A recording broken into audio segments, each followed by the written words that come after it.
안녕하세요. 백은영입니다. 작곡가 윤명선 씨 굉장히 많은 히트곡을 썼던 그런 작곡가입니다. 그런 작곡가가 방송에 나가서 불후의 명곡에 나가서 임영웅 씨에 대한 이야기를 했는데 녹음 중에 충격받았다라고 얘기했습니다.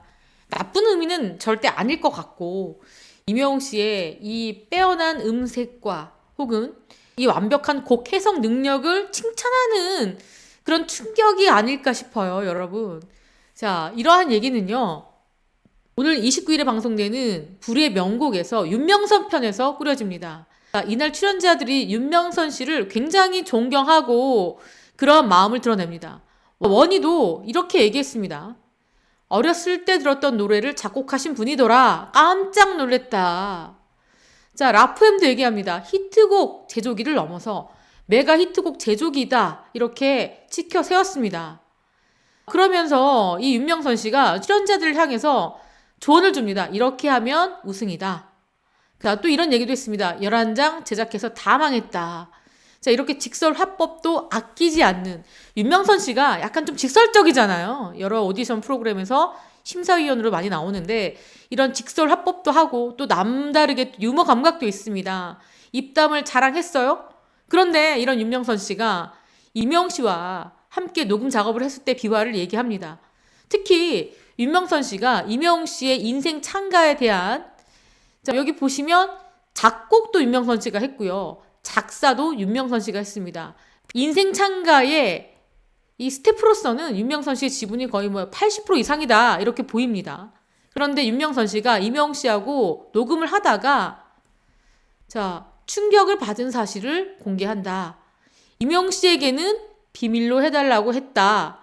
앞으로 이런 녹음은 없지 않을까 싶다. 이렇게 이야기를 했습니다. 자, 임영웅 씨에 대한 이야기를 윤명선 씨가 어떤 부분을 얘기했을까요? 아까도 제가 서두에 말씀드린 것처럼 임영웅 씨의 빼어난 곡 해석 그리고 완벽한 녹음, 준비 이런 부분에 대한 극찬을 한 게 아닐까 싶어요. 자, 윤명선 씨가 언급한 임영웅 씨에 대한 이 충격받은 사연이 너무너무 궁금해져서 이 불후의 명곡을 봐야 되겠습니다, 여러분. 자, 매주 토요일 오후 6시 5분에 시작합니다. 또 임영웅 씨에 대한 어떤 이야기를 했는지 한번 들어보시고 진짜 인생 찬가 우리가 굉장히 좋아하는 곡이죠. 저도 굉장히 임영웅 씨 곡 중에 좋아하는 베스트 5 안에 드는 곡인데 엔딩곡, 콘서트 엔딩곡 때 나와서 정말 우리에게 아주 엄청난 감동을 주는 그러한 노래입니다. 자, 임영웅 씨와 윤명선 씨의 이 콜라보로 만들어진 이 노래에 대한 비화를 한번 확인해 보시고요. 자, 이 기사는 개념 기사군요. 자, 뭡니까? 임영웅 씨가 실수입니다, 여러분. 잘못한 게 아니에요. 이게 무슨 어떤 분들은 지나치게 얘기하는 분도 있는데 우편함을 관리 못한 실수입니다. 누구나 할 수 있는 실수입니다. 잘못이냐 아니냐 이렇게 이분법적으로 말을 한다면이야 잘못이라고 억지로 말을 할 수는 있겠지만 아니 살면서 여러분 지방세 체납 안 하시는 분들 있어요? 아니 교통범칙금 제대로 제 날짜에 내시는 분이 얼마나 됩니까? 우리나라 교통 체납금 어마어마하죠? 한 번에 모아서 내시는 분도 있어요. 1년치를. 그런데 임영웅 씨라는 이유만으로 이렇게 대서특필되고 어떤 좋지 않은 매체에 먹잇감이 된 거 너무 유감스럽습니다. 지금 매체는요 얘기합니다. 임영웅 씨 쪽에서 사과를 했음에도 불구하고 비방이 도를 넘었다. 이게 마녀사냥 아니냐라는 목소리가 일고 있다. 자, 스타뉴스입니다, 여러분. 김나라 기자예요. 한번 볼까요? 임영웅 씨가 지방세 체납 해프닝을 사과했다. 자, 지방세 체납이라고 하면은 이해 못하실 분이 어디 있습니까? 우리나라에서. 과태료 내고 하는 부분 많아요, 여러분. 그렇잖아요? 국민의 몇 %가 나는 지방세 체납을 한 번도 하지 않았어 라고 말할 수 있겠습니까? 다 했어요. 체납 거의 다 합니다. 그런데 지방세 체납했다라는 이유만으로 그냥 덮어놓고 마녀 사냥하고 있다. 이런 우려의 목소리가 커지고 있다.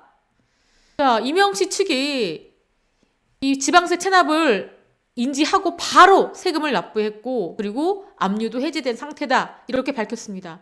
그리고 사과했습니다. 어쨌거나 세심히 살피지 못해서 이러한 일이 발생한 점에 대해서는 깊이 사과드린다.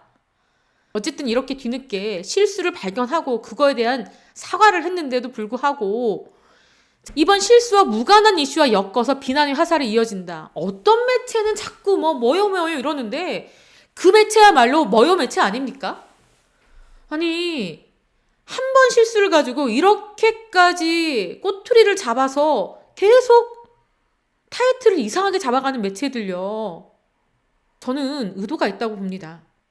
과거의 일과 현재 일을 플러스 시켜서 굉장히 큰 일로 부풀리는 거. 이런 매체 문제가 많고요. 뿐만 아니라 이명웅 씨하고 접점이 없는 논란의 배우와 함께 언급합니다. 그러니까 이명웅 씨의 과오보다도 더 큰 잘못한 배우와 합쳐서 언급하는 거. 이명웅 씨가 어떻게 그런 배우와 그런 가수와 같은 동급이 될 수 있겠습니까, 여러분? 그런데 동급이 될 수 없는 다른 이슈와 함께 묶어가는 거 진짜 화를 나게 만듭니다. 자, 이렇게 얘기합니다. 그 극단적인 마녀 사냥으로 혐오와 불필요한 갈등을 고조시키는 분위기다. 이런 분위기 문제 있는 거 아니냐. 요즘 우리 사회에 이러한 분위기가 굉장히 사회 문제, 병폐로 되고 있습니다. 나와 조금 생각이 다르다는 이유만으로, 내가 원하는 대답을 하지 않는다는 이유만으로 무차별적으로 공격하고 이렇게 때려 몰려다니면서 혐오와 갈등을 일으키는 이런 단체들, 이러한 언론사들 정말 문제가 있죠. 자, 비단 이명웅 씨뿐만 아니라 지나친 비난은 악의적인 비난에 불과하기 때문에 경각심을 갖고 바라봐야 된다. 왜 이명웅 씨에 대해서 잊고 있느냐라고 하고 있습니다. 뭐냐면 이명웅 씨 그간 영웅시대와 함께 꾸준히 기부 봉사활동 발벗고 나서면서 선한 영향력을 전파해 왔다. 그런데 이런 실수 가지고 이명웅 씨를 폄훼하는 거, 그리고 이명웅 씨에 대한 부정적인 잣대를 들여대는 거 너무나 섣부르고 잘못된 판단이다라고 매체에서 콕 집어서 이야기를 하고 있습니다. 자, 여러분 속상하죠. 매우 속상합니다. 이번 일로 물고기 뮤직 안에서는 리스크를 관리하는 직원이 있어야 될 것 같습니다. 공연 잘하고 노래 잘하고 인성 좋고 다 좋습니다. 인간은 누구나 할 수 있는 실수인데 이러한 실수를 가지고 물고 들어지는 매체가 있으니 이러한 정말 사소한 부분들, 이명웅 씨가 깜빡 바빠서 놓칠 수 있는 이런 부분들을 컨트롤하는 컨트롤 타워도 만들어야 되고요. 그리고 그러한 조직이 있어서 이명웅 씨의 대외적인 이미지를 관리하는 그런 조직을 만들어야 되는 게 아닐까 싶습니다. 이번 기회를 빌미로 한 번쯤은 무언가 놓치고 있는 게 없나 라는 내부적인 쇄신이 필요할 때라고 저는 생각합니다. 앞으로 이런 실수 안 하면 됩니다, 여러분. 이렇게 가슴 아픕니다. 하지만 이렇게 다른 시선으로 바라보는 언론사도 있고 이러한 목소리도 커지고 있다. 왜 마녀 사냥하냐? 라는 우리의 목소리도 커져나가고 있다라는 부분들을 여러분들께 말씀드리면서 이번 방송 마치겠습니다. 지금까지 시청해주신 구독자 여러분 감사하고요. 사랑합니다. 건행.